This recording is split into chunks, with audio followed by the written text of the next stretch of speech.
하나 에어로스페이스에서 왜 유상증자를 해? 근데 지금 주가가 이렇게 떨어진다고? 우리 손해봤네? 뒤통수 맞았네? 라고 의심을 하기에 충분한 행동? 이 유상증자가 진짜 성공을 할지는 좀 더 지켜봐야 될 것 같아요.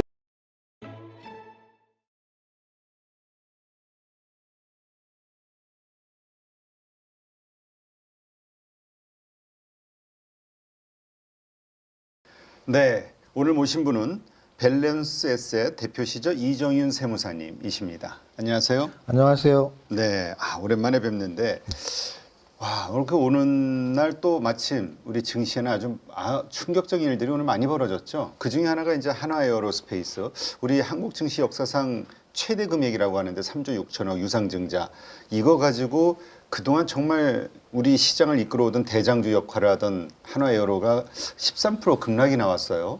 이 상황 어떻게 보시는지 좀 설명 좀 해주시죠. 일단은 원칙적으로 먼저 말씀드린다면 유상증자는 주가에 어떤 영향을 미치냐의 이야기부터 한다면 악재입니다. 네. 저도 이렇게 뭐 이론 강의도 많이 하고 단어에 대한 강의도 많이 하지만 유상증자와 무상증자 또는 뭐 유상감자, 무상감자, 일반 초보자분들이 좀 어려워하는 용어들 중에 증자는 자본을 증가시키는 행위거든요. 네. 그럼 자본을 증가시킬 때 돈을 납입을 안 하고 하는 게 무상증자고 납입을 하고 하는 게 유상증자인데, 유상증자는 보통 지금 30% 하한가 30% 시대에서 한 10에서 많게는 20%까지 당일날 떨어지게 하는 재료고요. 그리고 유상증자 납입일까지도 주가가 좀 이렇게 맥을 못 추게 하는 재료인데, 그 이유는 너무 간단해요. 내가 그 주식에 투자를 하고 있는데 그 주식에 투자를 해서 이익을 내려고 투자를 예를 들어 뭐 5천만 원어치 샀는데 돈을 더 내라는 거죠, 주주들이. 그러면 저는 더 내고 싶은 마음이 전혀 없었다면 당연히 유상증자에 참여하지 않겠죠. 네. 참여하지 않을 거면 그 주식을 팔아야 되고요. 그래서 결국은 유상증자라는 게 그 주식의 주가를 떨어지게 하는 재료이고, 거기에 추가적으로 지금 말씀하신 것처럼 여태까지 그러면 3.6조, 3조 6천억짜리 유상증자가 왜 없었냐? 명확 관화합니다. 그 정도의 시총 규모의 회사들은 유상증자를 할 필요가 없었기 때문이에요. 그렇죠. 그 정도의 금액이 필요하지 않았을 뿐더러, 예를 들어 지금 삼성전자가 300조거든요. 그럼 삼성전자가 뭐 한 10%만 유상증자해도 30조인데. 그렇죠. 그러면 기록이 뭐 10조, 20조가 됐어야 되잖아요. 그렇지 않았다는 얘기는 삼성전자는 지금 수십 년간 유상증자를 안 했다는 얘기죠. 그러면 지금 10조가 넘는 30조짜리 하나 에어로스페이스가 한 10분의 1화에 해당되는 3.6조를 유상증자 한다는 걸 우리 투자자들이 어떻게 바라봐야 되냐 해서 저는 두 가지 말씀을 드리고 싶어요. 첫 번째는 이것도 역시 원칙적인 이야기인데, 가장 많이 팔린 스테디셀러인 전설로 떠나는 월가의 영웅 피터 린치 책에 유상증자에 대해 정확히 이렇게 쓰여 있습니다. 시설 투자를 위한 시설 투자가 목적인 유상증자는 그나마 호재일 수 있지만 그 나머지는 호재일 수 없는 거죠, 역으로. 그렇죠. 그 이유는 뭐냐면, 우리가 기업이라는 건 회사에서 영업행위를 하고 영업활동에서 이익이 나는 회사를 좋아하는 건 당연한 거고, 그런 기업이 우량주인데, 회사에서 돈을 못 벌어서 주식으로 장사를 하는 거거든요. 그런데 단 예외 한 가지는 시설 투자일 경우에요. 장사가 너무 잘 되는데 회사 내부 유보금이 없다면, 유상증자를 통해서 공장을 또 짓고 시설 장비를 산다면 매출이 더 늘어날 수 있다는 확신이 있을 때는, 그럴 땐 투자자가 인정해 줄 수 있어요. 네. 그런데 이번 유상증자의 내용을 살펴보면 그 기대치에 한참 못 미치는 거죠. 네. 왜냐면 하나에어로스페이스는 그동안 누적 이익도 1조가 넘었었고요. 앞으로 수년간 미리 땡겨올 수 있는 이익도 엄청나거든요. 네. 근데 그런 하나에어로스페이스에서 굳이 왜 3조 6천억을? 그 오늘 공시 내용을 살펴보면 1조 2천억이 시설 투자고요. 2조 4천억이 타법인 출자로 되어 있거든요. 그 M&A에다 쓰겠다는 얘기네. 아마도 이건 유추죠. 어떤 주식을 살 거라는 게 나와 있지 않습니다. 그렇죠. 근데 유추지만 이미 한번 하나 에어로스페이스는 쌓여있는 1조 이상의 현금을 쓴 적이 있어요. 자체 내부적인 지분 이동을 위해서. 무슨 뜻이냐면, 하나 에어로스페이스에서 1조 3천억어치 하나오션의 지분을 사들였거든요. 맞아요. 그거 지난달에 그랬죠. 네, 근데 그 하나오션의 지분을 누가 갖고 있는 하나오션의 지분이냐면, 하나에너지와 하나 임팩트라는 회사가 갖고 있는, 왜냐하면 하나 임팩트는 비상장입니다. 물론 하나 에너지도 비상장이지만 네. 뭐 여러분들이 하나 에너지는 요즘 상장 준비를 하고 있기 때문에 몇 번 기사에서 보셨을 거예요. 근데 하나 에너지와 하나 임팩트가 갖고 있는 하나 오션의 지분을 1조 3천억짜리를 샀거든요. 네. 지난달에 1조 3천억이라는 돈을 쓰고 이번 달에 3조 6천억짜리 유상증자 한다는 건 일단 어불성설이고요. 그리고 또 하나는 과연 하나 에어로스페이스가 하나 에너지와 하나 임팩트의 지분, 하나 옥션의 지분을 산 것이 정당한 거냐의 문제도 사실 이미 나왔어야 되는데 그 얘기가 그동안 별로 안 나왔었는데 오늘의 유상증자 공시를 보면서 한 번 더 되짚어 보게 되는 거죠. 그렇죠. 오늘의 유상증자가 과연 누구를 위한 유상증자인가? 왜냐면은 지금 주가가 한 4, 5년 동안 거의 20배, 3년 동안 10배가 오른 회사거든요. 지금 하나 에어로스페이스가. 그렇죠. 그러면 지금 시총이 30조니까 10배라고 쳤으면은 3년 전에는 3조짜리였고요. 5년 전에는 1조 5천억짜리였어요. 근데 지금 5년 만에 30조 되니까 3조 6천억짜리 유상증자를 한다. 근데 그 회사가 하는 이유가 이미 한 달 전에도 우리가 약간 예측을 했듯이 소액주주를 위한 게 아니고 대주주를 위한 건 아닌가라는 의심을 하기에 충분하다라고 저는 봅니다. 그렇죠. 그래서 그때도 일부 나왔던 이야기가 아니 하나오션을 지분 관계 때문에 산다고 하면 한화 시스템이 가지고 있는 거를 사면 되는데 그러면 그쪽이 현금 가는데 대주주 그것도 비상장 회사 그 아들 셋이 가지고 있는 그 회사에 들고 있는 하나오션을 사주는 비싸게 사주는 걸로 현금을 만들어준 거 이게 좀 찝찝한 거죠. 그죠. 이제 제가 아까 말씀드렸듯이 한 달 전에 이게 이슈가 안 불거졌지만 앞으로 불거질 확률이 높은 이유는 사실 뭐 전 국민 주식 투자 시대잖아요. 그렇죠. 하나 에어로스페이스가 시총이 8조까지 시총 순위가 8위까지 올라갔었거든요.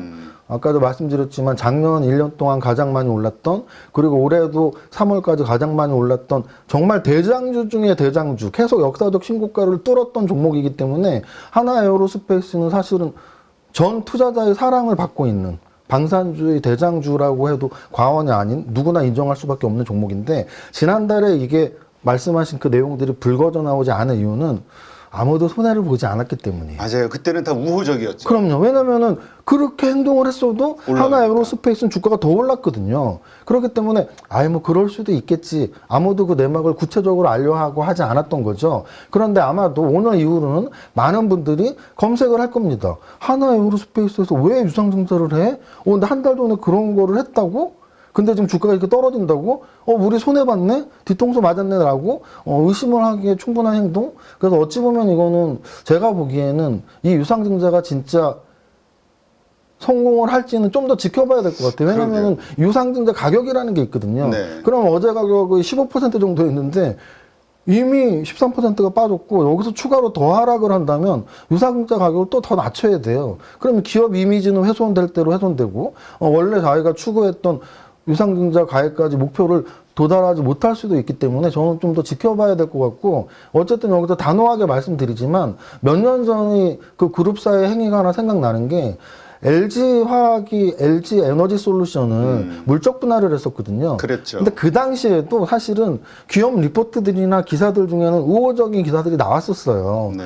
회사 입장에서는 물적 분할이 그렇게 개인 투자자들한테 손해는 아니다. 근데 결과적으로 LG화학의 주주는 LG에너지솔루션이 물적 분할이 됐기 때문에 인적 분할이 됐다면 LG에너지솔루션 주식을 받을 수가 있는데 물적 분할이었기 때문에 LG에너지솔루션 주식을 한 주도 못 받고 LG화학 주가는 주가대로 몇 년 동안 계속 우하향을 했거든요. 마찬가지로 이번 하나 에어로스페이스 유상증자 3조 6천억 공시는 제가 보기에는 거의 LG에너지솔루션 물적 분할보다도 훨씬 소액주주를 손해보게 만드는, 당장 오늘 하루에 13% 손해가 났으니까 좀 진지하게 고민해야 될 문제인 것 같습니다. 그러니까 이게 우리가 맨날 상법 개정해야 된다는 얘기가 나올 수밖에 없는 얘기 같아요. 맨날 새로운 방식으로 뒤통수를 맞으니까. 그렇죠. 우리가 작년에 시장이 되게 안 좋았잖아요. 근데도 안 좋은 시장에서 버텼던 그 업종이 많지가 않은데, 당연히 지금 말씀드린 방산주, 조선주, 전력기기 이 정도가 버텼었는데, 작년에 하나 더 버틴 애들이 있다면 가을까지는 금융주였거든요. 근데 네. 금융주가 버틴 이유는 너무나 확실하게 밸류 프로그램 때문이었거든요. 근데 여기서 우리가 한번 생각해 봐야 되는 거죠. 과연 밸류업이라는 게 기업의 가치를 높이기 위한 거고 주주 가치를 제고하기 위한 건데, 이런 행동이 계속 된다면 밸류 프로그램 자체가 굉장히 무색한 거고요. 어쨌든 소액주주를 화나게 하는, 우리는 화가 언제 나죠? 우리가 손해봤다고 확실히 확인될 때만 화가 나는데 네. 소액주주를 화나게 하는 기업 행동들은 저는 좀 분명히 피해를 봐야 된다고 생각하고요. 그러니까 네. 누가 피해를 보냐면 그런 행동을 한 기업이. 그렇죠. 그러면 저희는 원칙적으로 인기 투표를 떠올리면 돼요. 주식 투자 역사상 가장 똑똑했지만 그렇게 성공하지 못한 아주 유명한 경제학자인 케인즈가 직관적으로 말을 했었죠. 주식 투자는 뭐 미인 대회. 근데 요즘으로 치면 그냥 인기 투표라고 한다면 그렇죠. 인기 투표라는 건 우리가 선호하는, 결국은 주가는 수요와 공급의 법칙에 의해서 움직이기 때문에 우리가 좋아하는 주식이 올라가는 거거든요. 이제는 좀 싫어하는 표현을 해야 되지 않을까. 그러게요. 이게 진짜 말씀하신 대로 정말 순수하게 우리가 인정하는, 그래, 막 일감이 늘어나고 그래서 더 큰 돈을 벌기 위해서 저쪽 공장을 뭐 더 확장하고 인수하고 해야 돼라고 이게 인정이 되면은 괜찮은데, 바로 그 부분, 한 달 전에 1조 3천억이나 엄청난 돈을 갖다가 회장 일가의 지분을 사느라고 이미 지출을 해버리고, 그리고 나서 3조 6천억을 더 주세요. 말이 안 그리고 되는 또 그 거예요. 3조 6천억 중에도 이 용도가 분명히 명시가 돼야 되거든요. 공시를 보면 1조 2천억은 시설 투자지만 2조 4천억은 타법인 증권 취득으로 명시가 되어 있습니다. 그러니까 그렇다면 지난달에 그 지분, 회장 일가의 지분을 사지 않았다면 지금 하지 않고도 시설 투자를 충분히 할 수 있는 여력이 충분한 있는 거예요. 가격이죠. 현금 여력이. 맞습니다. 진짜 이건 너무 화가 나는 일이에요. 그래서 지금 그동안, 근데 사실 이런 일들이 있고 나면 그동안 하나 이제 대운이 열렸어 막 응원하는 마음들이 있었잖아요. 이제 이 기업 이미지도 이러면 정말 이제 하나 이 뒤통수 치는 기업을 해가지고 추락이 많이 될 것 같은데. 저는 사실은 이 결정을 내린 게 정말 눈앞의 대주주 이익만 생각한 게 아닌가라는 판단을 하고 있는 이유는 뭐냐면, 지금 말씀하신 것처럼, 대표님께서 말씀하신 것처럼 작년 가을부터 사실 하나는 진짜 대운이 들어왔거든요. 그렇죠. 그 이유는 뭐냐면 원래 하나에서 집중하고자 했던 업종, 타겟 업종이 세 가지가 있었어요. 방산, 조선, 에너지. 그런데 이 세 가지 업종이 사실 작년 1년 내내 올해 3월까지도 가장 주도적인 업종이었던 게 방산, 조선, 에너지였거든요. 그리고 또 하나는 트럼프 당선인이 작년 10월에 당선이 됐고 올해 취임이 됐잖아요. 트럼프 대통령이 당선되면서 사실 그런 말이 되게 많았거든요. 하나그룹의 이 집계와 트럼프의 집계에 이런 연관성들이 있다. 그래서 8년 전에 트럼프 취임식 때도 하나그룹 주에서 유일하게 이 그룹주 중에서 초대를 받았었고, 이번에도 그룹 일가에서 초대된 건 거의 유일하다. 이런 기사가 되게 많았거든요. 네. 그럼 이건 그룹의 대운이 들어온 거예요. 업종도 참 맞아떨어지고 미국 대통령 트럼프도 맞아떨어지고. 근데 제가 보기에는 가만히 있어도 지금 하나그룹주 전체의 시총이 굉장히 많이 올라온 상태입니다. 그렇죠. 하나 에어로스페이스가 시총 8위까지 올라와 있고, 하나 오션도 뭐 11위, 12위를 왔다 갔다 했거든요. 주 하나도 계속 올랐고. 근데 여기서 갑자기 찬물을 스스로 끼얹어 버리니까 뭐 제가 뭐라고 편을 들어줄 수가 없네요. 그리고 또 하나, 이 재벌들의 재벌들, 그러니까 좀 부도덕한 재벌들의 머릿속에는 어떤 게 있냐면은, 이렇게 해서 일시적으로 충격이 주고 주가가 빠져도 나중에 호재 이렇게 해가지고 호재 발표하면서 다시 또 올리면 돼. 이런 인식들. 그리고 또 그런 것들이 또 몇 번 먹히긴 하거든요. 그러니까 또 우리가 이렇게 있다가도 조금 지나서 호재가 나오면서 이렇게 조금 올라가고 이러면은 또 그냥 잊어버리는 경우들이 있거든요. 이게 계속 우리를 좀 너무 쉽게 보는, 이게 결과론적으로 다시 오른다 하더라도 이러한 행위를 아주 원천적으로 막아야 되지 않을까, 그런 생각이 좀 들어요. 완전 농락당하는 기분이 들거든요. 그래서 오늘 사실은 그래도 시장은 되게 냉정하게 평가를 해줬다고 저는 생각을 하는 게 뭐냐면, 오늘 하락률을 보신다면, 뭐 화면을 보시면 네. 오늘 하락률이 나오거든요. 근데 오늘의 거래소 하락률을 보신다면, 지금 이 화면에 나오는데, 하나 에어로스페이스가 유상증자 공시를 했잖아요. 네. 하나 에어로스페이스만 떨어진 게 아니에요. 하나 에어로스페이스가 13% 떨어졌고, 하나는 12%, 그리고 그 아래로 또 내려가면은 하나 시스템이 6%, 하나 솔루션이 5% 등등 해서 하나 그룹주가 5%에서 13%까지 전 종목이 떨어졌거든요.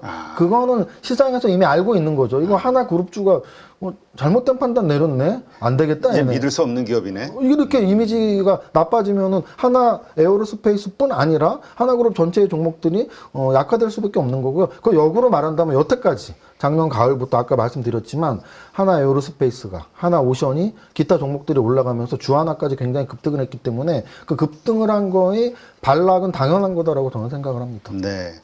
자, 하여튼 이렇게 화나는 일이 생겼는데 이제 안타까운 것은 이것을 들고 있으신 분들, 아니 뭐 수익이 많이 나신 분들이야 뭐 괜찮지만 바닥에서 잡아서 최근에 이 고점에서 그 미래 비전을 보고 사신 분들 입장에서는 지금 날벼락이란 말이죠. 그렇죠. 이분들 입장에서는 어떻게 해야 될까 참 고민이에요. 어떻게 해야 될까는 사실은 각자의 판단이지만 제가 어떤 아까 말했던 원칙적인 시장에서의 우리의 의견 또는 내 아이 주식 투자의 성공 여부는 어찌 보면 객관적이고 이성적인 판단을 해야 되는데요. 저희가 하나 그룹주를 좋아하는 게 아니거든요. 그렇죠. 아까 말씀드렸지만 방산주, 조선주의 상승에 하나가 있었던 거예요. 그럼 오늘 한번 가장 대표적으로 제가 봤던 건 뭐냐면 현대로템이었어요. 네. 하나 에어로스페이스를 팔고 현대로템을 사라는 얘기는 절대 아닌데요. 보세요.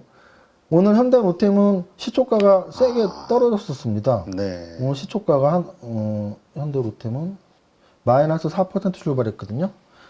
그 얘기는 뭐냐면 하나 에어로스페이스 13% 떨어져 시초가? 그럼 다른 방산주도 다 죽는구나 하고 방산주를 갖고 있는 사람들이 던졌겠죠. 그런데 알고 봤더니 이건 방산주의 문제가 아니라 하나 그룹주의 문제였거든요. 그러면 질문하신 것처럼 하나 그룹주를 갖고 있는 분들의 판단은 명확합니다.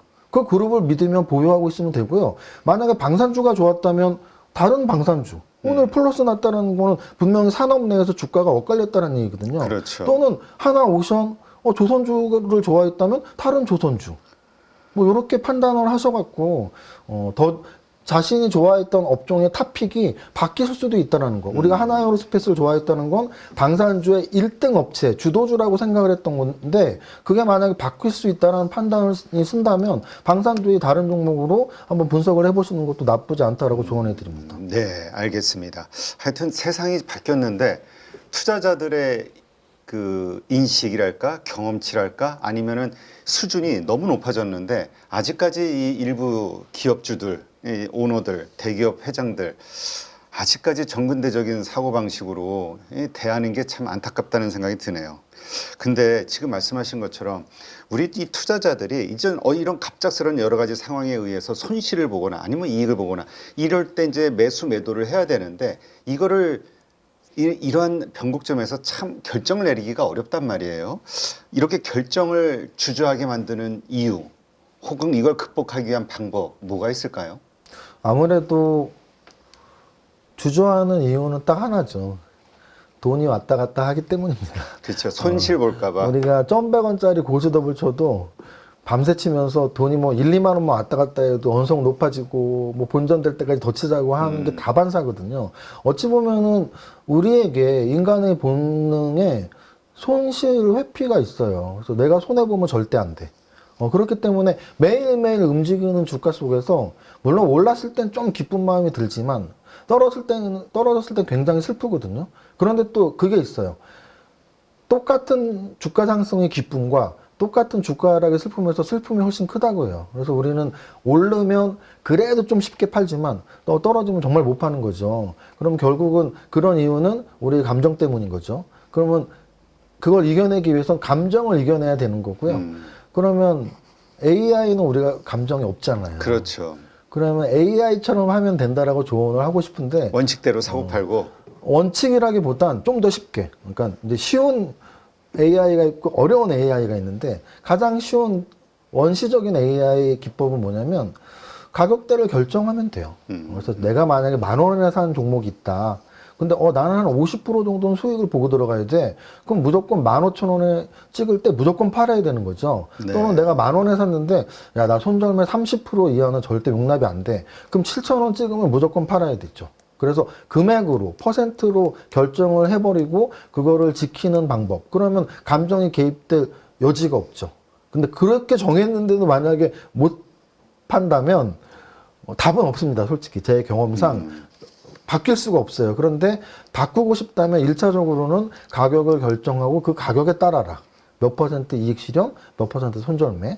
두 번째는 사실은 가격을 정하는 거는 그렇게 합리적이진 않아요. 네. 다만 매수 매도를 너무 못하는 분들한테 추천을 하는 거고, 이제 방금 말했던 나 10,000원에 샀는데 15,000원에 이익 실현할 수 있어. 나 10,000원에 샀는데 7,000원에 손절매 할 수 있어. 라고 하시는 분들은 이제는 매도가 조금 자유로워진 분들이거든요. 네. 그분들은 이제 한 단계 업그레이드를 해야죠. 어떻게 업그레이드를 하냐면, 내가 매수했을 때의 사유가 유지되면 갖고 있고, 매수했을 때의 사유가 사라지면 팔면 돼요. 예를 들어 이런 거예요. 우리가 실적 시즌에 정말 시총 막 탑10 안에 드는 20조, 30조짜리 종목도 시총 시즌에, 그러니까 실적 발표 시즌에, 어닝 시즌에 어닝 쇼크가 나오면은 주가가 10%씩 떨어져요. 그렇죠. 근데 그 떨어지는 매매 동향을 보면 참 재밌습니다. 실적 시즌에 어닝 쇼크가 나와서 10% 떨어졌는데 매매 동향을 보면 99% 외국인이 팔았고요. 개인이 샀습니다.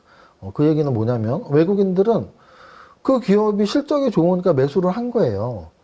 근데 실적이 떨어지면 당연히 매도를 해야죠. 나는 그 회사의 실적 때문에 샀는데. 그렇죠. 근데 개인들은 싸면 삽니다. 그래서 어닝 쇼크가 나오면 어닝 쇼크 때문에 외국인들은 팔고 있는데 이 해가 어제보다 10% 떨어졌네? 라고 사는 거죠. 예를 들어 오늘 아까 하나에어로스페이스 예를 들었으니까 똑같이 예를 든다면 하나에어로스페이스를 만약에 샀던 이유가 난 이거 방산주의 대장주고 주가가 워낙 탄탄하고 차트가 이쁘고 실적이 좋아서 샀어. 그러면 오늘 사실 팔았어야죠. 왜? 차트가 이런 대장주가 하루에 13%씩 떨어지면 더 이상 대장주라고 할 수 없거든요. 추세가 무너지는 거로 봐야 거의 되니까. 저는 오늘 13%씩 하루에 개파락을 해버린다는 건 대장주로서의 가치는 이미 좀 상실됐다고 저는 봐요. 네. 그러면은 그런 대장주로서 강한 종목을 좋아했다면 파는 게 맞죠. 하지만 만약에 실적 때문에 샀다면 좀 더 버틸 수는 있어요. 왜? 오늘 실적 나빠진 기사는 아니거든요. 네. 그런데 차트는 확실히 나빠졌고요. 특히나 대장주로서의 좋은 이미지는 오늘 안 좋은 이미지로 바뀐 건 맞아요. 그래서 나의 매수 사유를 생각하자. 매수 사유가 없어진다면 그때 매도하시면 됩니다. 네. 바로 이러한 자신의 그 매수 매도에 대한 기준, 원칙, 요거에 따라서 항상 냉정하게, 냉철하게 대응을 해야 된다. 시장에. 맞습니다. 근데 거기에 만약에 감정 개입이 된다면 금액으로라도 정해놓자. 요즘 삼성전자 이야기를 안 할 수가 없는 것 같아요. 그렇게 작년 올 초까지 그렇게 그 미운 오리 새끼였던 이 삼성전자가 요즘 며칠간 외국인들이 진짜 미친 듯이 사 모으고 있거든요. 그러면서 이제 6만 전자를 드디어 돌파하고 이제 그 이상으로 자꾸 기대감을 주고 있는데 어떻습니까? 뭐 달라진 게 있나요? 달라진 게 있죠. 달라진 게 차트가 달라졌죠. 차트가 이뻐졌죠. 차트가 이뻐진 정도가 아니고 굉장히 좋아졌는데요. 일단 우리 대표님께서 말씀하신 대로 먼저 외국인들의 매수를 좀 보고 싶어요. 네. 외국인들이 정확히 짚어주신 대로 지금 오늘까지 5일 연속 하루에 평균 몇백만 주씩 순매수가 들어왔고요. 기관도 뭐 오늘 한 100만 주 팔았지만 뭐 외국인 700만 주 샀으니까 네. 또 4일 전에도 기관이 10만 주 팔았지만 외국인들이 300만 주 샀거든요. 그 얘기는 뭐냐면 요 기관과 외국인의 쌍끌이 합계로 한다면 지금 5일 연속 쌍끌이가 맞죠? 그죠? 오늘도 기관은 순매도지만 외국인이 훨씬 큰 순매수를 했고 4일 전도 그렇고 그래서 지금 이 정도의 쌍끌이 기관까지도 순매수에 가담하고 외국인은 지금 6일 연속 순매수를 했기 때문에 굉장히 좋은 차트인데요. 보시면은 아까 제가 하나에어로스페이스 오늘 그렇게 13%씩 무너지는 차트면 차트 좋아하는 사람들이 싫어할 것 같아요 라고 말씀드린 것처럼 삼성전자는 차트 좋아하는 사람이 갈수록 좋아하는 차트로 바꿔버렸어요. 그 이유는 뭐냐면 일단은 이 차트는 어떤 차트냐면 아까 하나에어로스페이스가 우리가 이제 주식을 잘 하려면 내가 갖고 있는 종목이 막 올라간다면 이게 언제 끝날까라는 걸 늘 생각해야 되고요. 내가 안 갖고 있는 종목이 계속 떨어진다면 얘가 언제부터 오를까라는 걸 생각하는 건 당연한 거잖아요. 그렇죠. 그럼 삼성전자는 사실 10만 전자 이후에 10만 전자를 꿈꿨던 9만 원대 최고점 이후에 8만 원 깨고 7만 원 깨고 6만 원 깨고 5만 원까지 왔단 말이죠. 여기 5만 원을 살짝 깼었죠. 작년 11월이었습니다. 그런데 여기서 이제 중요한데요. 우리가 작년 11월에 이 5만 원 깬 건 바닥이야 라고 작년 11월에 말할 사람은 단 한 명도 없어요. 만약에 실제 말을 했다면 그분은 약간 주식을 점장이처럼 하는 스타일이죠. 오늘 최저점인데 오늘 바닥이야. 또는 네. 오늘 최고점인데 오늘 고점이야 라고 말하는 건 추세가 뭔지 그 힘이 뭔지를 아무것도 모르는 분이고요. 일단 결국은 그 추세라는 거는 되돌릴 때 어느 정도의 되돌리는 힘을 확인해야 되는데요. 되돌리는 힘은 두 가지로 확인할 수 있어요. 그 바닥이 찍고 얼마나 시간이 지났는지랑 얼마나 많이 올라왔는지거든요. 그러면 그 두 가지를 대입을 시켜 보겠습니다. 삼성전자는 작년 11월에 바닥을 찍은 지 그 이후에 지금 바닥을 안 깼죠, 한 번도? 한 달, 두 달, 세 달, 네 달이 됐어요. 네 달이면 꽤 긴 기간이에요. 네 달이나 바닥을 안 깨고 버텼네. 자, 그 다음 두 번째는 얼마나 올라왔니 해서 5만 원에서 6만 원이면 정확히 20% 올랐죠? 네. 꽤 올라온 거예요. 5만 원에서 5만 5천 원이면 사실은 10%면 바람만 휙 불면은 뭐 미국에서 뭐 이렇게 뭐 안 좋아지고 하면은 10%는 사실 며칠 만에 떨어질 수 있어요. 그렇죠. 그런데 20%가 단기간에 떨어지기 쉽지 않거든요. 그래서 삼성전자는 지금 바닥을 찍은 지 4달이 됐는데 5만 원에서 5만 5천 원을 뚫더니 5만 5,500원, 5만 6천 원, 5만 7천 원 바닥이 끝났나라는 좀 확률이 높아졌네라고 일단 차티스트들이 생각할 수 있고요. 그 다음 제가 이제 차트적인 입장만 말하면 뭐 차트로만 얘기 지나간 가격인데 그렇죠. 그러면 왜 올랐는지에 대한 생각을 해야 되잖아요. 거긴 뭐 여러 가지 분석이 있는데 일단 매매 동향상 외국인이 산 거는 당연히 우리나라의 대형주들은 외국인이 사는 게 좋다라는 거는 논리적으로도 설명드릴 수 있어요. 그렇죠. 외국인들이 사는 게 좋은 이유는 기조적이기 때문이에요.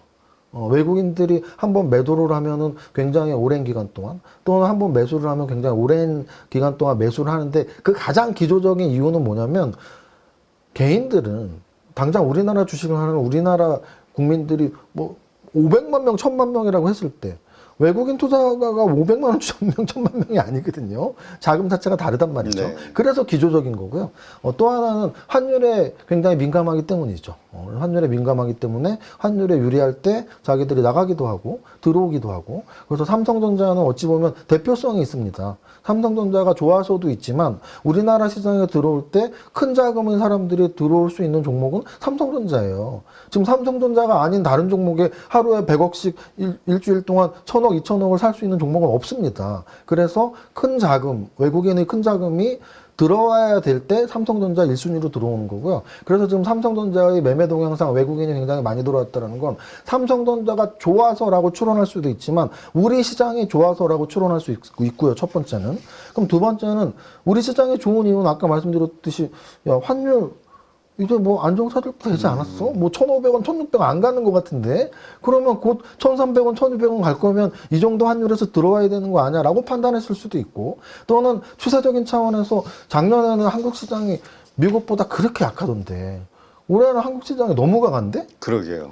작년보다 올해 완전히 달라진 건 저는 거의 매일 나스닥 그리고 니케이 우리나라 거래소 코스닥의 연간 상승률을 비교하는데 작년에는 미국 시장이 한 15에서 20% 올라갈 때 우리는 10% 떨어졌어요. 그럼 그 차이가 한 30%예요.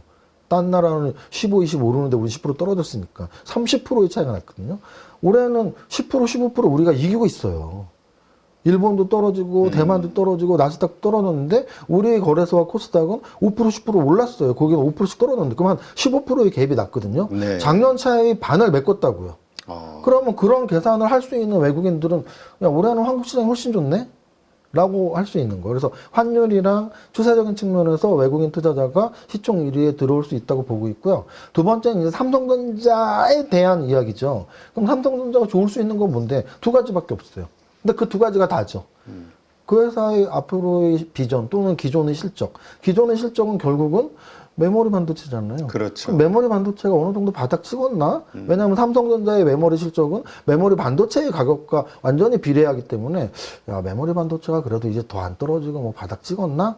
라는 이해. 두 번째는 결국은 비메모리 쪽이니까 비메모리 쪽의 핵심은 엔비디아에 들어가는 건데 그렇죠. 이게 재료라는 게 참 재밌습니다. 확정되기 전에는 아직 안 나온 거거든요. 삼성전자는 아직 안 나왔잖아요. 영원히 안 나올지 아무도 모르지만 그렇죠. 그 기대감은 계속 살아있는 거죠. 야, 나올 것 같은데 HBM 뭐 엔비디아 향 수출 안 나오겠어. 그래도 삼성인데 계속 그런 기대감은 있는 거죠. 그래서 삼성이 최근에 주가 상승은 저는 그 정도로 보고 있습니다. 외국인들이 들어왔고 외국인들이 들어온 이유도 삼성전자이기 때문일 수 있는 이유, 또는 삼성전자가 그냥 우리나라 시총 1위인 종목이기 때문일 수도 있는 이유, 그 정도로 보고 있습니다. 네, 그렇군요. 자, 근데 이제 작년에 우리가 너무 많이 당해서 그런지 몰라도 이거를 좀 불안하게 보시는 분들이 있어요. 그러니까 이게 일시적인 반등이 있고 다시 꼬꾸라질 거다. 네. 그러니까 지금 개인들이 계속해서 매도를 하고 있잖아요.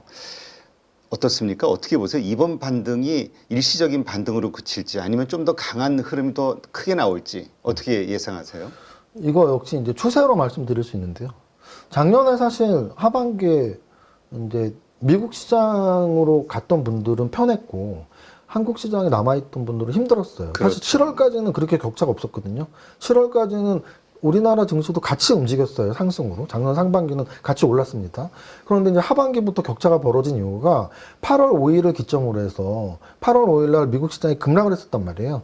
근데 그 이후에 미국, 일본, 대만 모든 나라들이 8월 5일의 고점을 돌파해서 연말까지 계속 올랐거든요. 근데 우리나라 같은 경우는 8월 5일 고점에서 계속 하반기에 밀렸는데 저는 이제 두 가지로 보고 있어요. 첫 번째는 금투세 이야기를 안 할 수가 없어요. 작년 10월, 11월쯤에는 금투세가 굉장히 단골 재료였어요. 우리나라 떨어지면. 원래도 우리나라는 그 대주주 양도소득세 회피 물량 때문에 12월에 안 좋아였는데 이거는 대주주 회피 물량 정도가 아니라 금투세 시행되면 뭐 다 팔고 미국 가야 되는 거 아니야? 라는 공감대가 그렇죠. 굉장히 컸기 때문에 근데 금투세 폐지가 거의 12월 다 돼서였거든요.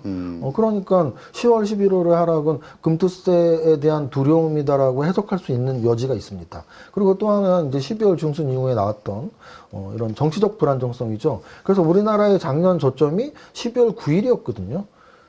이제는 금투세 폐지되고 올라갈까 막 했는데 갑자기 그런 정치적 불안이 12월 9일에 나오고 12월 9일 이전에 나오고 그래서 12월 9일이 저점으로 이렇게 움직임이 나왔는데 그러면 작년에 1년 동안 우리나라 증시를 버리지 못하고 에휴 설마 글로벌에서 이렇게 우리만 떨어지겠어?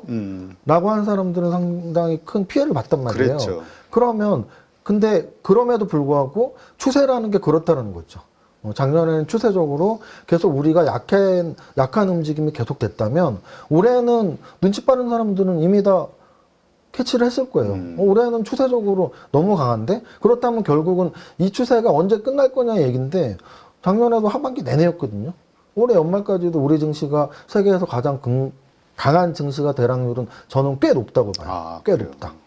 진짜 그 삼성전자 이 상승은 우리 장의 상승일 수도 있잖아요. 워낙 비중이 그렇죠. 있다 보니까 올해 상승장으로 그렇게 보시는 뭐 지금 뭐 올해 말까지 아주 강한 상승이 나올 것 같다고 얘기하셨는데 좀 다른 근거들이 있나요? 좀 합리적인? 자, 일단은 아까 말씀드렸던 지금 글로벌 시대잖아요. 네. 그러면은 역으로 우리는 이런 생각을 해보면 돼요. 계속 말씀드리지만 나스닥은 작년 연말이 역사적 최고치였거든요. 네. 아까 말씀드렸던 8월 5일의 급락에서도 나스닥 15,000포인트에서 2만 포인트까지 그 8월 5일에서도 20%가 더 올라갔었고요. 그런데 지금 2월부터 3월까지 2만 포인트에서 다시 18,000까지 10% 이상 떨어졌어요. 네. 요거를 근거로 이제 우리나라 증시 차트를 정확히 대입을 해보면 자, 제가 계속 말씀드린 이 8월 5일이 이 저점이에요. 8월 5일 가격에서 이제 아직 10%도 아니네요. 10%도 아직 아니거든요. 아직은 룸이 더 많이 남아있다. 그리고 또 하나는 역사적 신고가로 본다면 대만도 일본도 다 역사적 신고가를 쳤는데 역사적 신고가로 본다면은 지금 3,300의 역사적 신고가니까 거의 20%, 25%, 30%까지 남아 있거든요. 그럼 여기서 계속 말씀드릴 수 있는 건 그거예요. 그럼 우리나라가 글로벌 증시에서 글로벌은 계속 역사적 신고가를 찍고 올라왔는데 우리만 떨어져야 되는 이유는 뭔데거든요. 거기에 답할 수 있는 사람은 사실 아무도 없거든요. 네. 우리가 떨어지기 때문에 그냥 우리나라 경제도 안 좋아, 뭐도 안 좋아. 그럼 지금 올해만 들어서만 봐도 거래소가 지금 10%가 올랐어요. 올해만. 나스닥은 올해만 들어서 10%가 떨어졌다고요. 네. 그러면 이미 3개월 동안 나스닥은 10% 떨어지고 우리는 10% 오른 이유는 뭔데? 그거 역시 아무도 설명할 수 없거든요. 그래서 저는 주가라는 거는 사실 정답이 없기 때문에 설명하기는 힘들어요. 하지만 우리는 그 정확한 답을 알 수는 없지만 그 힘의 크기, 힘의 방향은 예측할 수 있다는 거죠. 네. 작년에 우리가 아까 말씀드렸던 외국가의 갭이 거의 30% 이상 벌어졌었다면 올해는 그 이상 메꿀 수 있는 힘이라는 게 있는 거고요. 아까 말씀드렸지만 그 근거는 이렇게 설명드릴 수 있어요. 외국인들이 들어온 이유가 뭐야? 환율. 작년에는 사실은 제가 불안했죠. 작년에도 아마 올해 초는 아니었겠다. 작년에 네. 가을 겨울쯤 여기 왔었는데 그때도 환율을 굉장히 그 중요한 지표로 여쭤보셨었거든요. 기억이 납니다. 1,500원, 1,600원 올라갈 확률에 대해서 질문을 받은 기억이 나고요. 그때 저는 이런 대답을 했을 거예요. 역사적 평균값이라는 게 있다. 그렇게 따졌을 때 역사적으로 일시적으로 1,500원, 1,600원, 아니부터 1,800원까지 간 적은 있지만 역사적 어바웃 바운더리는 1,250원, 1,300원? 그렇다고 했을 때 지금 1,450원에서 1,350원, 1,300원으로 간다면 가만히 앉아서 환율 때문에 10% 이상의 이득이 나거든요. 10%에서 15%? 그럼 외국인들이 들어오는 이유를 거기에다 갖다 맞출 수 있잖아요. 그러면 야 그럼 환율은 안정되리라는 법이 어디 있는데 그러면 1,500원, 1,600원 가라는 법은 어디 있나요? 계속 말씀드리지만 저는 역사적 변동성을 이야기를 하는 거고요. 역사적으로 1,500원대에 가까운 위치보다 1,300원에 있었던 시기가 훨씬 많았기 때문에 하향 안정될 것 같은데. 그리고 역사적으로 글로벌 증시에서 우리 증시가 완전히 피를 보면서 계속 떨어졌을 때보다 같은 방향으로 같은 크기로 움직였을 때가 더 많은데 네. 라는 거에 근거한 겁니다. 네. 진짜 말씀대로 올해는 좀 아주 강한 상승장이 계속 좀 이어졌으면 좋겠는 게 작년에 진짜 국내장 투자하시는 분들 마음고생 너무 컸었거든요. 네. 그거를 좀 만회하는 한 해가 되었으면 좋겠다 생각이 들고요. 자, 그렇다면 삼성전자 말씀하신 대로 추세가 살아있고 여러 가지 아직 기대감들이 살아있는데 그렇다면 지금 그래서 지금 올라왔어요. 6만 원 네, 돌파했는데 그렇죠. 지금 시점에서의 밸류에이션은 그럼 어떠냐? 이것도 좀 밸류에이션이 좀 싸냐 비싸냐 가지고도 좀 이야기를 해봐야 될 것 같은데요. 지금 삼성전자의 밸류에이션은 뭐 PBR 1 수준에 퍼가 한 12, 13 정도 될 거예요. 사실은 대형주에서 이제 성장 산업이냐 아니냐로 PBR과 퍼를 우리가 보통 주는데 PBR 1에 퍼 12, 13이면은 삼성전자의 여태까지의 성장성 사실 지금 한 2, 3년의 조정을 받았지만 삼성전자의 주가를 본다면 이런 거죠. 정말 이렇게 길게 보면 굴곡은 있었지만 그냥 계속 올라왔던 회사인 거죠. 그런데 이제 아까 말씀드렸지만은 코로나 고점 그 고점을 지금 거의 한 2021년 고점이니까 4년째. 그러면 4년째 삼성전자가 고점을 못 뚫은 적이 있었냐 했을 때 2번 있어요. 2번. 요때가 딱 4년 만에. 그리고 요때가 4년 만에. 네. 그 2번 이후에는 사실은 더 못 올라간 적이 없이 바로 양선으로 전고점을 돌파했거든요. 그래서 지금 삼성전자가 과연 전고점을 돌파하느냐 못하느냐의 문제는 사실은 아직은 전고점이 아직 좀 많이 남아있기 때문에 아직은 좀 눌려 있지만 이게 뭐 고평가냐 저평가냐 해서 이 정도 가격 5년이나 조정받았을 때 이 정도 가격이 비싼 멀티플을 적용받고 있다라고 보기는 힘들 것 같아요. PBR 1, 퍼 12, 13이면 적정 가치 또는 뭐 기업 가치 평가 주가와의 비교해서는 그렇게 고평가라는 수준은 당연히 나올 수 있는 가격은 아니라고 봅니다. 네. 자, 그렇다면 지금 이렇게 좋은 이 삼성전자, 그럼 매도는 언제 할 것이냐? 아까 기준을 살 때도 그렇지만 팔 때도 기준을 미리 생각해 놓자라고 말씀하셨잖아요. 우리 세무사님 같은 경우라면 언제쯤 파시겠어요? 제가 보기에는 이미 한 열흘 전부터 다 매도한 거죠. 이 매매 동향을 보면 답이 있잖아요. 외국인들이 이런 때 거의 뭐 지금 800만 주 정도를 매수를 했어요. 네. 기관과 같이 합쳐서 뭐 600만 주 매수도 하고 여기는 1000만 주가 넘었습니다. 그 1000만 주를 개인들이 매도한 거잖아요. 며칠 동안. 그렇죠. 매일 지금 1000만 주를 여러분들이 가슴에 손을 놓고 나는 몇 주를 팔았지 하면은 글쎄요. 이게 지금 6만 원이니까 만 주를 팔았으면 6억인데 10만 그러게. 주면 60억이고 그게 지금 100만 주면 이직한 분들은 6천억이고 너무 억울한 거야 지금. 그동안 고생을 했는데. 그래서 어찌 보면은 제가 보기에 단기 매매를 하시거나 좀 단기적으로 보시는 분들은 거의 다 판게 맞고요. 뭐 하루에 500만 주, 1000만 주를 팔았으니까요, 개인들이. 근데 이제 중요한 건 그러면 이게 그럼 끝없이 올라가느냐의 문제예요. 절대 추세라는 거는 한 방향을 탔다고 해서 매일매일 오르진 않거든요. 네. 며칠 오르고 쉬고 며칠 오르고 쉬고를 반복하기 때문에 제가 보기에 삼성전자가 지금 이 정도 연속 상승이 나왔다는 건 당연히 다음 주쯤에는 조정이 나올 수는 있겠죠. 조정이 나올 수 있는 거고요. 근데 이제 그 조정을 우리가 이런 거예요. 자, 제가 이제 2차 전지하고 또 비교를 해볼게요. 그럼 2차 전지 종목 중에 예를 들어서 뭐 에코프로 BM이 사실은 거의 이미지가 강한 2차 전지 종목이잖아요. 네, 그렇죠. 그럼 이 종목 같은 경우에 올해 연초잖아요. 아까 제가 말씀드렸던 기간과 높이로 봤을 때 기간도 이제 2달밖에 안 됐고 높이는 뭐 현 주가 정도란 말이에요. 그러면 이 종목은 그동안 계속 설마 했는데 계속 떨어진 거겠죠. 심지어 거래소 종목인 뭐 아까 하나 에어로스페이스 욕을 그렇게 했지만 삼성 SDI도 사실 자유롭지 못해요. 유상증자 공시 나왔으니까. 그렇죠. 삼성 SDI 보면은 아까 말씀드린 바닥은 3일 전이었어요.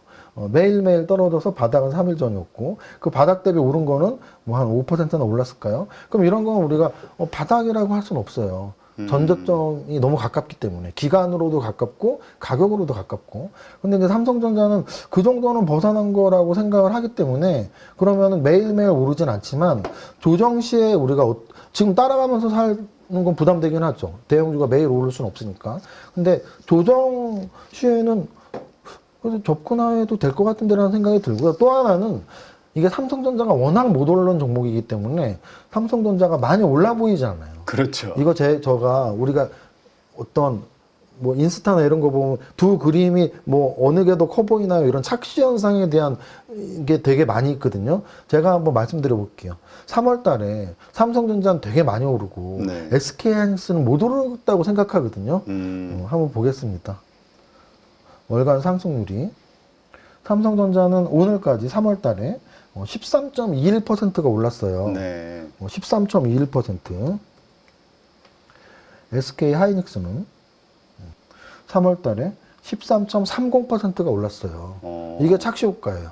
많은 분들이 지금 대표님조차도 아마 많은 애널리스트들한테 어디 유튜버에 가도 삼성전자 요즘 너무 많이 오르는 거 아니에요? 이거 어떻게 해야 되라고 질문을 하실 텐데 요거밖에 아니네. 이러면서. 삼성전자보다 SK하이닉스가 3월 달에 더 올랐는데 그럼 연초 대비 연간으로 한번 볼게요.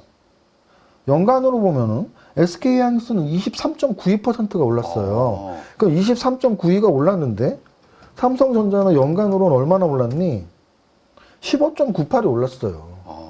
그러면 아까 우리가 그렇게 뭐라고 했던 하나에어로스페이스를 볼게요. 하나에어로스페이스는 지금 올해만 92%가 올랐어요.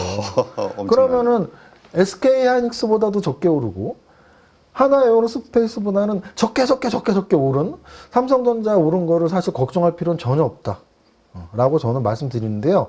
이제 삼성전자가 많이 올랐다라는 걸 걱정할 필요는 없는데 앞으로 더 오를 거냐의 문제는 다른 이야기라고 계속 말씀드리고 워낙 대형주기 때문에 빠른 속도로 오를 수는 없는 종목이니까 조정은 있을 것이다라는 말을 한 거지 너무나 많이 올랐다는 거에는 사실 동의할 수는 없어요. 다른 종목하고 비교해보면 바로 답이 나오거든요. 그러면 꾸준히 계속 오를 것이다. 근데 이제 조정받고 그러니까 이제 지금 거의 5일 연속 오른 거에 대비해서는 조정을 받는 걸 좀 기다리는 게 당장 뭐 다음 주 월화에 나는 올라가야지 타고 올라가야지라고는 생각보단 조정은 분명히 있을 확률이 높다라고 생각합니다.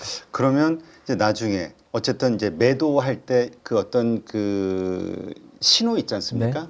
요런 일이 나오면 매도해야지. 네. 이 기준을 만약 세우신다면 어떤 게 있을까요?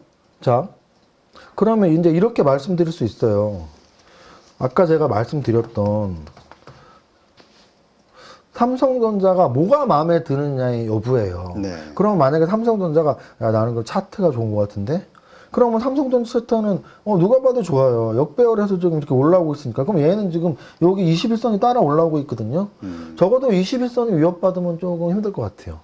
왜냐면은 그거는 굉장히 주가가 또 전저점을 향해서 내려갈 수도 있는 신호이기 때문에 21선은 지금 이 아래 위치에서는 21선을 안 깨는 게 좋고요. 차트적으로 본다면. 근데 나는 차트가 아니고 나는 외국인 매매 동향이 너무 좋았어. 야, 이세무사 네가 말하는 거 보니까 환율 때문에 들어오든 어쨌든 우리 증시가 좋다고 들어왔다면 외국인들이 대표성을 갖고 얘네는 계속 살 거 아니야. 그럼 앞으로 계속 사면 나도 따라 사고 싶어. 그러면 그런 매수 이유로 들어왔다면 외국인들이 팔 때 나가면 되거든요. 네. 근데 여기서 중요한 건 하루 판다고 나가면 안 되겠죠. 그리고 그렇죠. 또 수량이 우리가 빨간색, 파란색이라서 파란색만 나오면 가슴이 덜컹할 수 있지만 수량이 굉장히 중요한 거죠. 하루에 700만 주, 800만 주 사다가 70만 주 팔았어? 그건 우리가 감내할 수 있죠. 그렇죠. 근데 하루를 판다라도 2천만 줄 팔았어? 야, 뭔가 문제가 생겼나? 그래서 만약에 내가 사는 이유가 차트 때문이라면 차트를 계속 보면 되고, 내가 사는 이유가 외국인 매매 동향이라면 외국인 매매 동향을 보면 되고, 내가 사는 이유가 엔비디아 향 수출 가능성이야. 그럼 매일매일 엔비디아 향 수출 가능성의 기사를 찾아보면 되는데, 만약에 찾아보다가 스물스물 그 기사가 이제 앞으로 진짜 될 것 같아. 그런 확신을 갖고 있으면 되고, 야, 삼성전자는 죽어도 안 돼. 그런 기사가 계속 나온다면 아닌가 보다 하고 나오면 되겠죠. 그래서 내가 사는 매수 이유를 정확히 하자라고 말씀드리고 싶습니다. 네, 그렇군요. 그러니까 각자 자기가 사는 이유, 그 이유가 깨졌을 때 그때 이제 매도를 기준을 잡으면 되겠네요. 네, 아무래도 뭐 이성 친구 사귀는 거하고 똑같아요. 내가 이성 친구 돈 없는 건 알았는데 성격이 좋다고 사귀었어요. 근데 성격이 근데 개처하냐? 성격이 개차반이면 헤어지면 되잖아요. 그렇죠. 근데 돈 없는 거 알고 사귀었는데 성격이 좋아서 사귀었는데 성격은 정말 천사야. 근데 사귀다 보니까 돈 없는 게 정말 불편하구나. 돈 없으니까 헤어져야지. 그럼 이거는 최초의 최초의 초심을 사실 잃어버린 거죠. 그러니까 저는 이성 친구에 대한 태도나 주식이나 비슷하다고 봐요. 주식도 내가 처음에 좋아했던 이유가 있거든요. 네. 그거가 나빠지면 매도하는 게 가장 합리적이다라고 생각합니다. 공매도 실행 시기가 얼마 안 남았죠. 그러다 보니까 지금 도대체 어떤 주식을 사고 어떤 주식을 팔아야 되는가 막 지금 뭐 의견들이 분분한 것 같아요. 그래서 뭐 많이 오른 주식들은 일단 기본적으로 피해야 되는 거 아니냐 이런 얘기도 있고요. 어떻게 보세요? 지금 어떤 주식들이 지금 투자하기에 좀 좋아 보인다 생각이 있으신가요? 공매도에 대한 의견을 말씀을 드리면 공매도 시행에 유리한 종목, 불리한 종목은 당연히 공매도를 제외한다면 뭐 우량한 회사가 좋고 좋은 재료 갖고 있는 회사가 좋고 우상향하는 차트가 좋겠지요. 그런데 이제 공매도를 겹쳐서 생각한다면 사실 그것도 역시 명확합니다. 공매도를 겹쳐서 생각한다면 재무대표가 안 좋은 회사가 타겟이 될 확률이 꽤 높고요. 왜냐면 공매도를 개인들이 치는 게 아니거든요. 그렇죠. 그러면은 가치 분석을 통해서 얘는 고평가됐어라는 게 타겟일 거란 말이에요. 그러면은 적자 지속 기업이 막 시총 막 1조, 2조면은 얘가 왜 올라? 이 개인들이 좋아해서 올랐구나. 공매도 칠 확률이 높겠죠. 그래서 재무대표가 안 좋은 회사냐, 좋은 회사냐 해서 공매도를 고려한다면 더욱더 재무대표 좋은 회사가 유리해질 것이고요. 그 다음은 이제 차트적인 내용에서 신고가를 뚫고 있는 종목에 공매도가 들어오긴 쉽지 않습니다. 왜냐면은 신고가는 추세적으로 이게 오버슈팅이 나오면 하루에 막 10%, 한 달에도 막 20, 30% 오르기 때문에 신고가를 뚫고 있는 종목은 공매도가 쉽게 못 들어와요. 그런데 신고가에서 조정을 한 20%에서 25%, 30% 받는 종목들은 타겟이 될 가능성이 높죠. 네. 특히나 그 신고가가 바닥 대비 굉장히 많이 올라 있다면 신고가가 바닥 대비 예를 들어 5배, 10배가 올랐어요. 근데 오늘까지도 신고가야. 그거는 당장 공매도가 들어가기 쉽지 않아요. 공매도의 가장 큰 실패는 신고가에서 나오거든요, 사실. 네. 신고가에서 오버슈팅이 나가서 30%, 40%, 50% 올라가 버리면 공매도 세력들은 끝이에요. 근데 이제 중요한 건 역사적 신고가를 치는 종목들은 더 신고가를 칠 확률이 높기 때문에 함부로 들어가지 못해요. 그런데 신고가에서 조정을 한 15%, 20% 이상 받고 그 조정 기간이 보름에서 한 달 정도 지속되면 세력들이 타겟이 될 확률이 있겠죠. 왜? 쟤는 이제 신고가 못 가라는 걸 보여주자.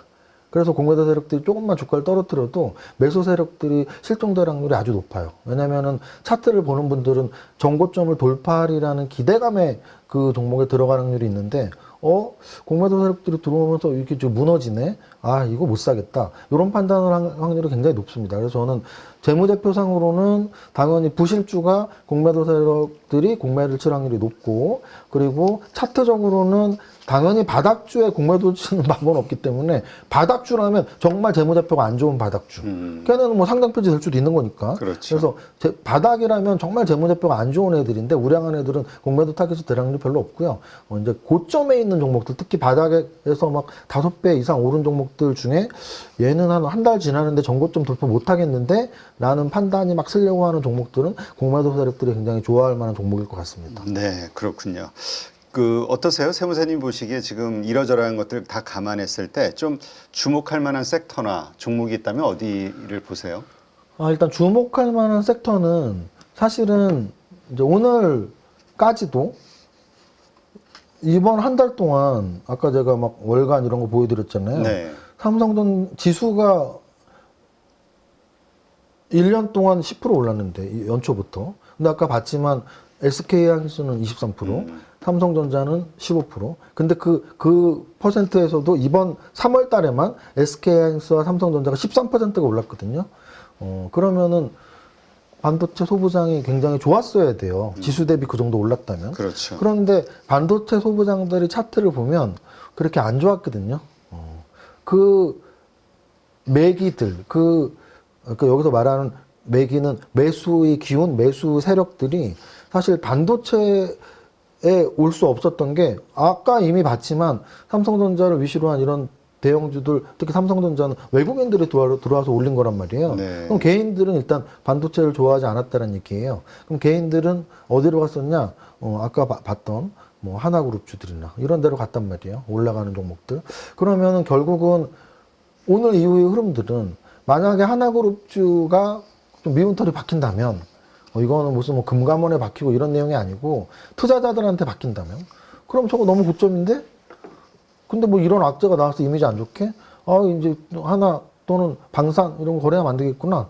그러면 그게 어디론가 가야 되는데 1순위로 갈 수 있는 것들을 계속 생각해 봐야 돼요. 시총이 큰 애들. 네. 근데 그 시총이 큰 애들 중에 갈 만한 데가 많이 안 남아 있습니다. 그러니까 제약바이오는 오늘 사실은 하나 에어로스페이스가 할 말이 너무 많으니까 대표님도 질문 안 하셨겠지만 HLB는 사실 오늘 하나 에어로스페이스가 아니었다면 굉장히 또 얘기를 많이 해야 될 종목이었거든요. 네. 왜냐하면 HLB는 그룹주가 몇 개고 맞아요. 오늘 HLB 그룹주 거의 다 한가였거든요.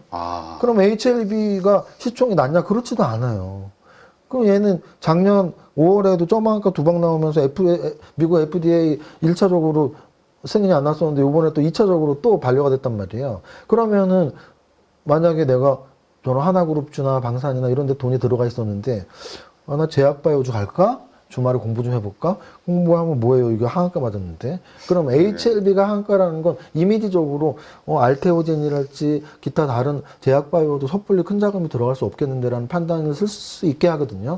그랬을 때 그래 삼성전자랑 SK하이닉스가 꽤 좋았는데 3월 달에 소부장이 아직 안 움직였네 하고서 소부장을 좀 저는 일단은 1순위로 오늘 기준으로 1순위로 어제까지는 그렇게 말할 필요가 없었을 수도 있는데 오늘 기준으로 방산주가 저는 거의 이제는 좀 눈밖에 난 것 같은데. 그래서 아까 제가 현대로템을 보여드렸지만 하나에어로스페이스가 만약에 바로 V자형 반등, 뭐 유상증자 철회나 이런 게 나오지 않는다면 이렇게 흐물흐물 내려간다면 방산주 전체가 힘을 잃을 가능성도 있거든요. 네. 그랬으면 리스크가 있는 방산주 또는 곁다리로 조선주까지 그러면은 작년에 올랐던 이런 애들 이제 못 올라가면 바닥권에 있는 애들이 올라가야 될 텐데, 그래서 반도체 소부장을 보고 있고요. 또 하나는 그럼 바닥권에서 또 움직였던, 올해 들어서 움직였던 애들이 2개가 있는데, 화장품이랑 음식료가 있어요. 근데 그 화장품이랑 음식료 같은 경우에는 약간 저런 수혜가 있는 것 같아요. 한류의 수혜, 한류는 계속 되고 있으니까. 네. 한류의 수혜 플러스 트럼프 관세 전쟁에서 약간 수혜라는 측면이 있는 거죠. 그래서 그런 한류의 수혜와 트럼프 관세 전쟁에서의 수혜주로서 역할을 할 수 있는 그런 작은 테마들에는 이미 보여주고 있는 화장품이나 음식료주 정도가 있고요. 그리고 이제 좀 약간 미래 섹터에서는 로봇을 많이 말씀드려요. 그래서 로봇의 미래 가치는 지금 우리가 생각한 것보다 더 빠르게, 그러니까 자율주행은 우리 생각보다 좀 더 늦어질 수 있는 것 같고요. 로봇은 더 빨라지고 있는 것 같아요. 그거를 가장 극명하게 보여주는 게 테슬라의 주가는 굉장히 조정을 많이 받고 있지만 로봇에 대한 신사업들이 계속 발표가 되고 있거든요. 그래서 자율주행은 생각보다 좀 많이 남았고 로봇은 생각보다 가까이 올 수도 있다라는 게 가장 큰 저의 생각은 위험성인 것 같아요. 위험성. 자율주행은 이 법 제도에서 네. 자유로울 수가 없잖아요. 법이 그렇죠. 인정을 해야 되는데 만약에 이런 의결 기관에서 우리나라 지금 국회죠. 뭐 완전 자율주행 다 해서 그럼 그거는 자동차 회사들 또는 자율주행 기업들한테는 굉장히 큰 호재가 되겠지만 다 허용해. 근데 그러다 사고라도 나면 그래서 인명사고가 난다면 만약에 자율주행차의 사고율이 사람이 직접 모는 사고율보다 훨씬 크다면 그래서 그런 것 때문에 완벽해지기 전에는 그 기술 발전이 법이 못 따라갈 테니까. 하지만 지금 AI나 로봇 쪽으로는 어느 정도 법이 허용을 하는 것 같거든요. 네. 이런 이미지인 것 같아요. 로봇은 우리한테 도움을 주는, 이미 산업용 로봇에서 굉장히 큰 도움을 주고 있었고, 그 산업용 로봇이 서비스 로봇이 개인형 휴먼 로봇, 그래서 그렇게 발전을 한다면 산업용 로봇의 매출은 정확히 한계가 있었어요. 왜냐하면 우리나라에서 당연히 반도체 기업들, 자동차 기업들에서 산업용 로봇을 썼죠. 근데 그 기업들이 막 갑자기 우리도 로봇 필요해. 10배, 100배가로 늘어나진 않거든요. 네. 정해진 반도체 회사, 정해진 자동차 회사만 썼겠죠. 서비스용 로봇 조금은 확산이 있을지라도 10배, 100배로 확산되진 않겠죠. 그런데 개인용 로봇은 10배, 100배가 아니라 10,000배, 10만 배 확산이 되겠죠. 야, 진짜 로봇에 대한 기대감도 특히 휴머노이드에 대한 기대감들이 뭐 미국서부터 시작해가지고 엄청난 것 같아요. 지금 중국하고의 경쟁도 그렇고. 맞습니다. 그래서 제 생각에는 아마도 지금 현재 로봇 시총 1위가 레인보우 로보틱스인데요. 레인보우 로보틱스는 실적도 지금 없어요. 근데 레인보우 로보틱스 하면 뭐 지금 주가 올라서 대부분 공부를 하셨겠지만 주가 오르기 전에도 레인보우 로보틱스는 딱 이미지가 뭐였냐면 1세대 휴머노이드 로봇 연구 업체거든요. 네. 1세대 휴머노이드 로봇 연구 업체를 삼성전자가 들어가서 시총을 몇 조짜리로 만들었다는 것 자체가 휴머노이드 시장의 확장성을 그런 대기업들, 굉장히 정보가 빠르고 미래 예측이 빠른 대기업들은 다 공감을 하고 있지 않나라는 생각을 합니다. 네, 그렇군요. 근데 그동안 사실 또 로봇주 물론 좀 조정을 받긴 했습니다만 좀 많이 올랐었잖아요. 그렇죠. 그래서 이제 공매도가 되면은 이런 코스닥 쪽의 이런 테마주들 이게 되게 좀 많이 하락할 요인이 있지 않냐. 그래서 요즘 코스닥이 되게 좀 약하잖아요. 코스피 대비해서 이유를 거기서 찾으시는 분들도 있더라고요. 말씀을 드리겠습니다.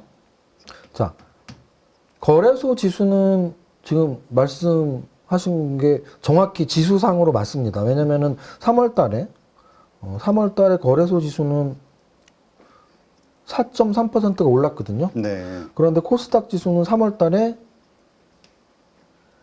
3.3%가 떨어졌어요. 그러면은 1, 2월 달에는 어땠냐면 1, 2월 달에는 코스닥이 좀 더 강했거나 비슷했거든요. 그러면 결국은 3월 달의 문제인데 3월 달에 그럼 3월 달에 왜 그래? 3월 달에 왜 그래 해서 말씀하신 것처럼 4월 달부터의 공매도 재개를 생각하는 게 당연할 수 있고요. 그리고 또 하나는 이제 시가총액 구성의 문제예요. 시가총액 구성의 문제. 구성의 문제에서 예를 들어 뭐 삼성전자와 SK하이닉스가 공매도에서 자유로워.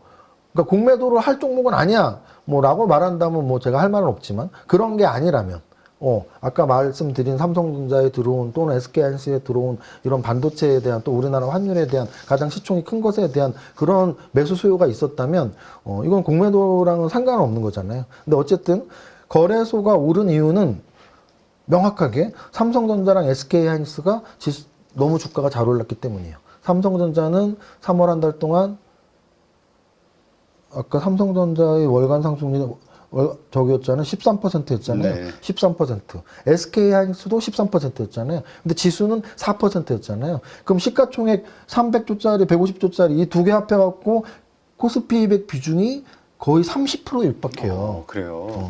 30%에 육박하는 종목 비중의 그 두 종목이 지수는 4% 올랐는데 13%가 올랐어요. 그럼 결국은 거래소는 그냥 삼성전자랑 SK하이닉스 때문에 지수가 좋았다라고 말하는 게 사실 정답이죠.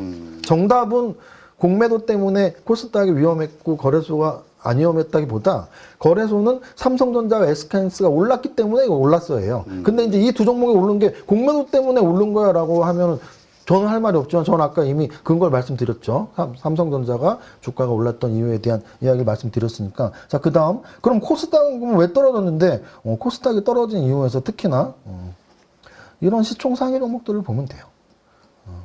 알테오젠 어저께 10% 떨어졌었고, HLB는 오늘 하한가가 나왔잖아요. 네. HLB의 하한가도 굉장히 영향을 많이 미치는 이 코스닥 시장에 영향을 미치는 사건이란 말이죠. 네. 또는 알테오젠은 시총 1위니까 당연하고, 또는 에코프로 BM하고 에코프로, 얘네들은 뭐 말해 뭐해죠. 지금 2차 전지 차트를 말씀드릴 필요도 없을 정도니까. 그럼 결국은 시총 상위 종목 중에 거래소는 삼성전자와 SK하이닉스가 정말 열일했다. 지수의 3배 이상 올랐다. 코스닥 시총 상위에 정확히 제약바이오랑 2차 전지 두 가지 있는데, 사실 2차 전지는 제가 막 공매 세력들이 그렇게 들어갈 거라고 보진 않거든요. 왜냐면은 2023년 여름보다 1년 반 만에 지금 뭐 5분의 1 토막씩 났는데, 그래서 그렇게 공매 세력이 많이 들어갈 것 같진 않지만 아직 바닥을 못 다쳤기 때문에 2차 전지도 계속 힘들어하고, 또 제약바이오 같은 경우는 만약에 공매 세력들이 들어간다면 제약바이오에는 들어갈 수 있겠죠. 아까 제가 말씀드린 두 가지 조건이 거의 충족될 수 있잖아요. 제가 재무대표가 안 좋고 주가가 높이 있는 상태라고 했잖아요. 네. 그런 종목 중에는 제약바이오가 꽤 있을 거예요. 그렇죠. 제약바이오는 재무제표 때문에 올라간 종목들보단 재료 때문에 올라간 게 많으니까 재무대표가 부실한 종목, 엔드 조건으로 거기에 고점에서 한 1, 20% 조정받고 한 달 된 종목들 찾아보면 꽤 있을 거거든요. 그런 애들은 말씀하신 대로 공매 시작되면 조금 위험할 수도 있을 것 같습니다. 네. 아, 참. 근데 지금 말씀하신 대로 그 HLB 이 하한가 맞은 저 주주들은 어떻게 해야 됩니까? 어떻게 대응을 해야 그나마 좀 현명한 결정일까요? 아, 진짜 어려운 질문이시고요. 그렇죠. 이게 답이 없죠. 네. 아까 제가 뭐 하나 에어로스페이스는 사실은 오늘 하루에 어제까지 하나 에어로스페이스를 그나마 좀 제가 깔끔하게 그 뭐 다른 방산주 사면 되잖아요 라고 말할 수 있었던 건, 하나 에어로스페이스는 사실 아무리 고점에 물렸어도 오늘 하루 13%고 고점이 거의 어제 그저께였기 때문에 진짜 물렸으면 15%? 왜냐면은 이제 떨어진 게 그거니까. 그렇죠. 근데 HLB는 지금 만약에 이 고점이었다면 거의 3월 초 고점이잖아요. 3월 초 95,000원에서 45,000원이면 반토막이에요. 오늘 하루에만 30%니까. 그리고 30%가 오늘 하루만 30%지 좀 이런 여지가 있었으니까.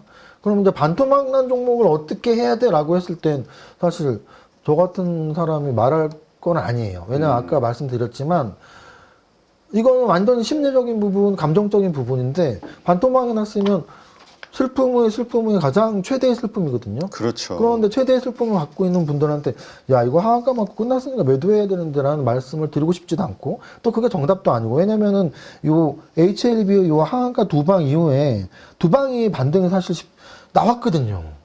이게 참 그렇습니다. 이 떨어진 것도 야, 과거에 이렇게 좀 안 좋았던 1년 반 전에도 FDA 통과 못했으니까 떨어진 종목이 또 떨어지는 거야 라고 말할 수 있다면, 야, 그때 떨어졌는데 또 자리 잡고 올랐잖아, 또 오를 수도 있잖아 라고 하면 근거는 없거든. 저도 할 말은 없거든. 그래서 갖고 있는 분들한테는 제가 뭐라고 참 조언을 드릴 수는 없을 것 같습니다. 네. 그렇다면 우리가 주식 투자할 때 이렇게 이제 이 감정에 휘둘리면 안 된다면 여러 차례 말씀해 주셨지만, 이 감정을 무시하고 그냥 이제 원칙대로 한다는 게 참 어렵잖아요. 네네. 근데 이 감정이 수익률에 미치는 영향 어떻게 우리가 좀 볼 수 있죠?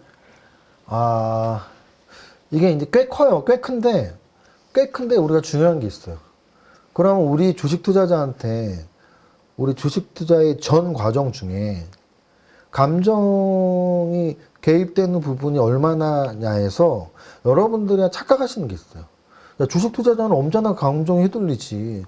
감정을 못 이기면 실패해야지라고 말씀을 하시겠지만 저는 그렇게 생각하지 않아요. 보유 기간 동안 감정에 휘둘리는 거거든요. 그러면 야, 주식은 우리 하면 다 보유하는 거 아니야? 아니죠. 주식을 매수하기 전 단계가 있잖아요. 네. 우리는 그 단계를 되게 쉽게 생각하는 분들이 많아요. 그래서 어떤 이야기냐면, 아, 나는 종목 선정은 쉬운데, 이게 언제 팔지가 힘들어요. 아, 매도가. 근데 저는 그런 말씀을 하시는 분들은 종목 선정을 깊게 진지하게 고민하지 않아서인가라는 생각도 하거든요. 왜냐면은 저런 거죠. 우리가 뭐 고등학생들 공부할 때 내가 저 대학에 떨어질까 붙을까가 힘든 거냐 하면 공부하는 게 힘든 거지 이렇게 말할 거 아니에요. 공부하는 하루에 엉덩이 붙이고 10시간씩 1년 하는 게 힘든 거지. 내가 지원한 대학 떨어질까 붙을까 하는 그 시험 보고 그 일주일이거든요. 저는 딱 이 주식도 그렇다고 봅니다. 내가 어떤 종목을 살지에 대한 준비 과정, 연구 과정, 그리고 실제 2천 종목 중에 한 종목, 두 종목을 선정하는 그 과정을 치열하게 고민을 했다면 종목 선정이 훨씬 어렵다고 생각할 거예요. 근데 종목 선정에는 감정이 개입되지 않아요. 왜? 내가 현금을 갖고 있기 때문에. 내가 만약 1억이라는 돈으로 종목 선정을 하기 위해서 공부를 하고 있다면 그때는 감정에 전혀 개입되지 않고 나의 노력과 열정과 창의력과 직관력과를 통해서 그런 걸 통해서 종목을 선정하는 거거든요. 근데 그 종목 선정 과정을 어렵게 하지 않는다면 보유기간 동안의 감정 컨트롤이 굉장히 어려운 게 되겠죠. 네. 그런데 종목 선정을 굉장히 어렵게 했다면 보유기간 동안의 감정 컨트롤이 상대적으로 쉬워질 수 있어요. 왜냐면은 아까 말씀드렸지만 나의 종목 선정을 어렵게 했다는 얘기는 종목 선정 사유를 굉장히 구체적으로 생각했다는 얘기거든요. 그렇지. 그럼 보유기간 동안 남들 뭐 그냥 어디서 듣고 사고 뭐 친구가 사라고 해서 사고 그냥 하루 분석도 안 하고 사는 분들은 갖고 있는 동안 휘둘리는 이유는 매수의 근거가 희박하기 때문이에요. 근데 굉장히 깊은 연구를 하고 오랜 시간을 연구를 해서 종목을 샀다면 매수의 근거가 좀 더 명확하기 때문에 갖고 있는 동안의 흔들림도 더 약할 수 있고 그래서 감정 컨트롤은 결국은 매수 전 단계의 노력이 좀 그래도 큰 좌우를 하지 않나 생각을 해요. 네. 네.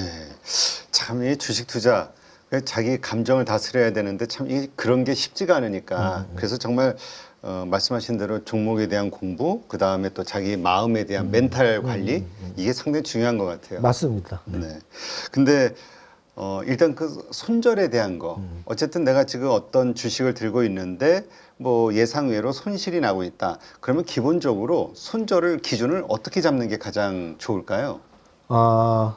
일단 손절의 기준을 여쭤보셨지만 사실은 손실나는 종목을 갖고 있다면 손절매보다 먼저 생각하는 대다수의 분들의 생각은 물타기를 할 것인가의 여부예요. 맞아요. 물타기. 그리고 사실은 뭐 물타기를 옹호하는 분들도 주식 전문가나 주식 성공하신 분들 중에 10분 중에 한두 분이 있을지 모르지만 대부분의 물타기 옹호하는 그 근거가 있는 분들은 역배열 매매를 하시는 분들 또는 이 평균 회귀를 믿는 분들이에요. 그러니까 주가는 결국은 둘 중에 하나의 움직임이라고 우리가 생각하면 되거든요. 평균 회귀 아니면은 모멘텀이거든요. 근데 저 같은 추세 매매론자는 모멘텀을 믿는 거고요. 야, 강한 애는 더 강해. 약한 애는 더 약해. 이게 이제 모멘텀을 믿는 추세, 추종 전략을 펼치는 사람들이고, 평균 회귀를 믿는 사람들은, 야, 평균값이라는 게 존재하고, 일시적으로 떨어지면 반드시 다시 회귀를 해. 일시적으로 올라가도, 그래서 평균 회귀자들은 자기가 산 게 올라가면 팔아요. 조금만 올라도. 왜냐면, 야, 올라갔어? 곧 떨어지겠네. 좀 떨어지면 곧 올라가겠네. 그러면 이제 이 근거에서 물타기를 고민하는 분들이 있는데, 그런 좀 이론적 근거에 의해서 뭐 물타기를 하신다면 어쩔 수 없지만, 만약 그런 근거가 없으시다면, 저는 물타기는 일단 절대 하지 말라라는 표현을 많이 하는데요. 가장 큰 이유는 그거예요. 물타기라는 건 결국은 내 신규 자금이 들어가는 거거든요. 그렇죠. 그럼 신규 자금이라는 건 우리가 2천 종목 중에 가장 나한테 수익을 줄 수 있는 종목을 선정해야지 매수 종목 선정 사유가 된단 말이죠. 그런데 그 신규 자금의 투자가 2천 종목 중에 나한테 수익을 줄 종목이라는 연구 끝에 탄생한 게 아니고 매수 종목 선정 이유가 내가 갖고 있고 떨어진 종목. 이게 매수 종목 선정 사유가 돼버린 거죠, 물타기는. 네. 아무 근거가 없어요. 좋은 종목이 아니라 내가 갖고 있으면서 떨어진 종목. 그럼 차라리 떨어진 게 좋으면 아까 말한 평균 회귀 전략이 진짜 좋다면 내가 갖고 있는데 떨어진 거 말고 한 달치를 봐서 한 달치 동안 가장 하락률 높은 종목 사는 게 맞거든요. 떨어진 게 그렇게 좋다면. 그렇죠. 근데 굳이 떨어진 종목을 검색하지도 않고 내가 갖고 있는 종목 중에 떨어진 종목을 사는 건 굉장히 이유 없는 매수가 되기 때문에 저는 일단 물타기는 절대 하지 말라는 말씀을 먼저 드리고요. 그럼 이제 물타기를 안 한다면 이제 손절매에 대한 판단인데 이 손절매에 대한 판단은 사실 아까 이미 말씀드렸어요. 그 내가 갖고 있는 종목이 아니 HLB는 뭐예요? FDA 임상 통과할 줄 알고 갖고 있을 거 아니에요. 이 회사 실적 없어요. 그냥 FDA 통과 그거만 보고 갖고 있는 거거든요. 그런데 통과 못했으면 사실은 매수 이유는 없는 거죠. 근데 또 뭐 1년 전에 그러고서 오르다가 또 떨어졌으니까 야 이제 또 다시 서로 제작성에서 또 낼 거야. 이러면 또 어떤 기대감이 있을지 모르지만 어쨌든 꼭 이 종목은 얘가 아니라 어떤 종목이 내가 떨어진 걸 갖고 있다면 아, 그 악재가 있어서 떨어진 건데 그 실적 악화가 됐던 사태의 붕괴가 됐던 아니면 HLB와 같은 악재가 됐던 그 악재가 소멸할 수 있는 악재인지 아니면 이 악재 나왔으면 더 이상 회복이 불가능하다. 좀 그런 판단을 하셔야 될 것 같습니다. 네, 알겠습니다.